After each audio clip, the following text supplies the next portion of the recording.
Qu'en est-il de l'arrestation de l'activiste Sékou Tounkara? Écoutons ensemble Iboussi et ses invités sur son plateau pour en savoir plus. A fɔla ko Sékou Tounkara minɛ ko est-ce que tiɲɛ don ko tiɲɛ don a bɔra k'a fɔ ɲɛna ko o bɔra ka na sisan kana minɛ mais ne yɛrɛ bɔtɔ la Peace FM da fɛ ne ye mobili fila jɔlen ye mobili jɛma fila i m'a faamu o jɔlen don plaque t'u la civil mɔgɔ dɔw sigilen don a kɔnɔ o bɛ civil la est-ce que i y'a faamu maintenant carré kɔfɛ Peace FM na n'i bɔra n'i taara gauche fɛ i bɛ carré kɔnɔna bɛ yen ka taga ne ye mobili dɔ jɔlen ye finitigilaka dɔw b'a kɔnɔ mais ne m'a miiri ne hakili ma t'a la fiyewu k'a fɔ ko Sékou Tounkara ko do quoi est-ce que i y'a faamu bon ja o mobili jɛmani in de nana a bɔra yɔrɔ min na Peace FM da fɛ dɔrɔn u y'a cɛ ka taa n'a ye bon an sera bi o y'a cɛ ka taa n'a ye depuis kunu ko kan ye mɔgɔ de y'a wele k'a bɛ communiquer tribunal la bon an ye kunnafoniw ɲini a minɛna kun jumɛn kama jɔn de y'a ka plainte bɛ yen ainsi de suite mais an kun ye kunnafoni fɔlɔ min sɔrɔ k'a fɔ ko non ko procureur de ye autosaisi dossier la mais après an tilala k'a ye ko kunnafonidila dɔ bɛ yen Mali Konate ko Mali Konate tun ye plainte dɔ don a kan tumana min na Mali Konate taara Faransi ni mɔgɔ caman b'a la ni Adam Diko ninnu taara Faransi fɛnw na ko o ye plainte olu seginnen ka na ko Sékou Tounkara vidéo dɔ kɛ a kan k'a dɔgɔya bon o ma bɛn a ma k'o taara plainte kɛ mais aujourd'hui ne tun bɛ tribunal la depuis 11h ne bɛ tribunal la fɔ 18h ne ye Mali Konate kɔni ye tribunal kɔnɔ Mali Konate donna tribunal kɔnɔ ka taa ɲɛfɛ ka taa ka ciw ɲɛnabɔ ka tila ka bɔ an ye ɲɔgɔn fo ka tɛmɛ mais ne m'a ɲininka munna i ye plainte don mais an nana ka na kunnafoniya sɔrɔ k'a kumana ouverture média kan k'a fɔ k'a ye plainte voilà je crois que Lamine bɛ se ka o yɔrɔ latɛmɛ voilà i bɛ an latɛmɛ o yɔrɔ comme ça an bɛ continuer minute fɛ voilà juste seulement que Mali kelen tɛ o précision ka ɲi ko la plainte wɛrɛw bɛ yen nɔ tuguni mun ti Mali Konate ta ye ok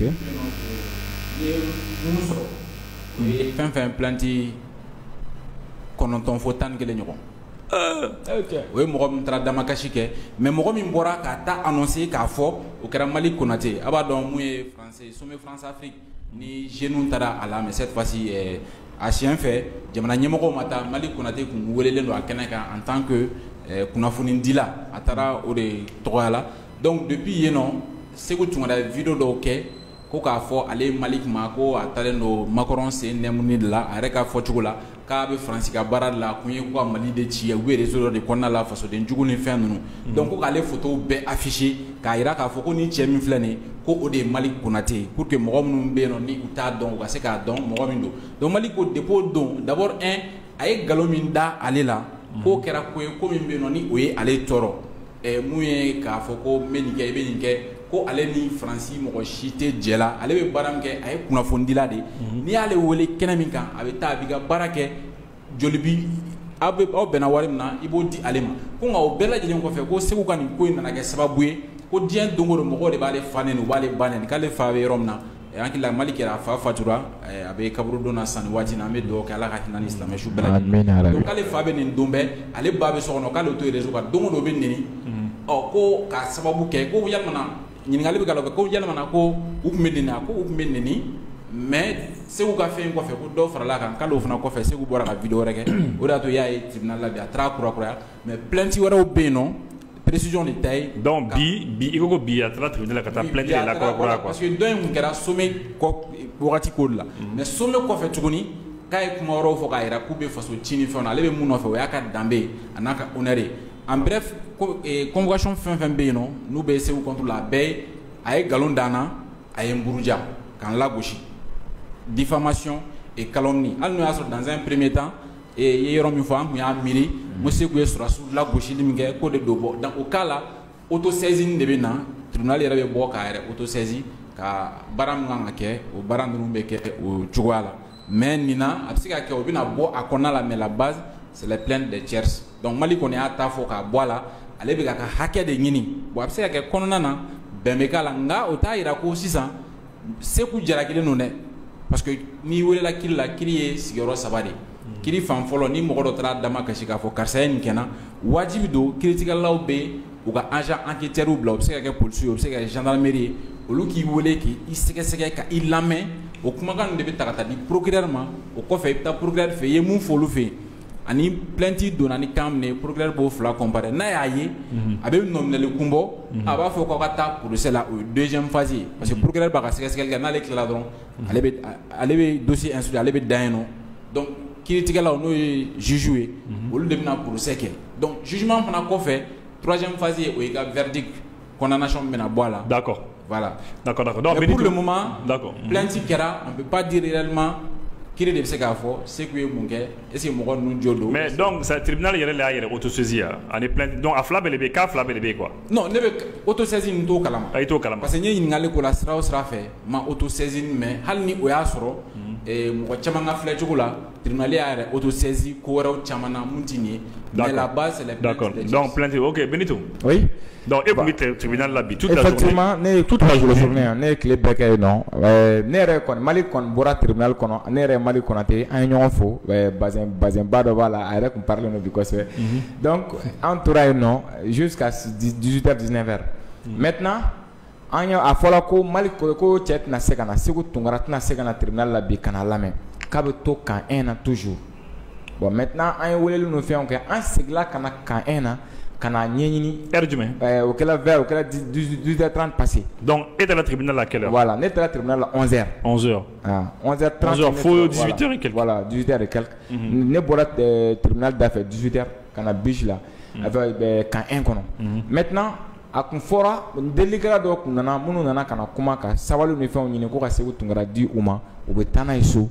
olu yɛrɛ bɛ garantie ta sini sɔgɔma. Ouais ne yɛrɛ y'a mɛn ko Ben y'o kɛ n y'a mɛn ko Ben de cerveau kɛ. Exactement bon n kun tɛ fɛ ka tɔgɔ fɔ mais. Non mais bɔlɔlɔ sanfɛ kumaw don parce que an y'a mɛn bɔlɔlɔ sanfɛ. Bon comme u ka nafa ko justice ka ko don ainsi de suite maintenant ale nana ka na deli kɛ pour que u ka se k'a di ale ma comme ale dɔgɔkɛ don ale kɔrɔkɛ don et puis a baarakɛɲɔgɔn don pour que ale ka taa n'a ye so ko u ko non ko dossier filɛ nin ye k'a ka bon ko mɔgɔw bɛɛ bɛ k'u ɲɛ jɔ dossier la k'olu tɛ se k'a di Ben ma ka taa jamais donc k'a bɛ si sini parce que a kun fɔla Ture ko procureur tun ko k'a b'a lamɛn wulada in na mais a wagati koronna a bolo peut-être a ma se k'a lamɛn a y'a bila sini sɔgɔma la maintenant Seku Tunkara ka dossier a bɛ nin yɔrɔ in de la maintenant ni i bɔra o ni o yɔrɔ lajɛ an tora yen nɔ Kante comédien Kante mɔgɔ caman fana tun y'a bila kunun k'a fɔ ko Kante libéré la bon an tora Seku Tunkara ko ɲɛɲini na a ma grande surprise Kante fana n'a ka mɔgɔw nana ne ko n ko mais n'a kun fɔra Kante bilala o n ko o tuma mun de kɛra donc a segin ko dɔw ko ouais ko effectivement ko banna ko mais ko tribunal la k'a kana tribunal la mais ne ko mais ko banna a bɛ se ka yɛrɛ sɔrɔ tribunal kɔnɔ cogo di ni ko kɔni banna kɔni peut-être tribunal de b'a ban a bɛ taa so mais o dugusajɛ a bɛ na mais ja u tun y'a bila ka taa so de a ka taa si dugu jɛra k'a bɛ na donc an kɔni bɔra k'o to yen o dossier tɔ ma dɔn Lamine o kun n'o fɛnw Lamine bɛna ka na da don o la mais Seku Tunkara ka yɔrɔ in na Ibu an bɛ mun ne bɛ mun fɔ c'est vrai sariya maliden minnu bɛ yen bi n'u b'a la ka kɛlɛ kɛ depuis IBK ka fanga kɔnɔna na fo ka se bi ma bɛɛ ka kɛlɛkɛkun dɔ ye lakana ye ka se kiiri ma ko kiiri ka tilen maliyɛnw ni ɲɔgɔn cɛ kiiri ka tigɛ i n'a fɔ laɲini b'a la ne yɛrɛ bɛ a fɔ siɲɛ caman k'a fɔ ni kiiri tɛ jamana o jamana kɔnɔ a jamana tɛ jɔ parce que n'i ma siran Ala ɲɛ ka siran kira ɲɛ i bɛ siran kiiri ɲɛ o ye kaso parce que kaso de bɛ kiiri kɔfɛ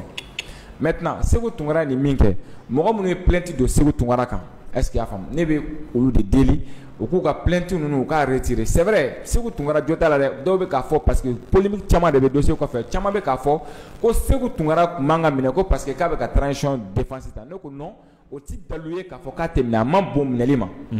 a bɛ se ka minɛ parce que n'i ko ko kiiri ni e yɛrɛ ko ko kiiri ɲuman ko kiiri ka kɛ ne kiiri dasila e ma don min na i tɛ se k'a fɔ ko parce que n bɛ ka fanga soutenir ko o kiiri ka to yen est-ce que y'a faamu o tɛ se ka kɛ maintenant a bɛ se ka minɛ a bɛ wele ka na juger a bɛ se ka datugu kaso la yɛrɛ mais o t'an ka laɲini ye est-ce que y'a faamu o t'an ka laɲini mɔgɔ minnu ye fɛngɛ kɛ Seku Tunkara i bɛ se ka fɛn caman fɔ Seku Tunkara ma mais Maliko la Seku Tunkara ye wulikajɔ caman kɛ ne n'a yɛrɛ tun tɛ hakilina kelen kan mais France ko in na an nana ka na ɲɔgɔn sɔrɔ bɛɛ b'a dɔn bi ni gɛlɛya bɛ Mali kan diɲɛ jamanaw fɛ c'est la France mɔgɔ min fana ka kɛlɛli bɛ yen bi ko a bɛ Seku Tunkara bolo 90% o ye France fana de gɛlɛya caman Seku Tunkara sɔrɔ France ko kɛlɛ ni fɛnw na ne b'a caman kalama mais a y'o jɛnna o bɛɛ kɔ k'i ɲɛsin France ma ka France kɛlɛ maintenant ni nin waleya nana an b'a ɲini maliyɛn la kelenya la ani nationalité kelen min n'an b'a partager an ni ɲɔgɔn cɛ u k'a kɛ o kama u ka plainte ninnu retirer pour que a ka segin ka taa a ka denbaya la parce que n nana meeting kɛ k'i minɛ k'i datugu kaso la denbaya bɛ Amérique Seku Tunkara fana ba bɛɛ tun bɛ tribunal la bi olu yɛrɛ ko k'olu ma Seku Tunkara yɛrɛ u ɲɛna depuis a nana dɔrɔn a y'i kɛ mouvement kan olu yɛrɛ ma se k'a ye est-ce que y'a faamu donc olu tun bɛna a ye tribunal kɔnɔ de bi bon fo 19h wagati an n'u farala ɲɔgɔn na ne ko lever yɛrɛ ma n k'a ka taa so donc n'a taara so sini a ka segin ka na an bɛna ko ɲɛɲini cogoya min na n bɛ fɛ ka o yɔrɔnin fara a kan. D'accord Lamine Sibi.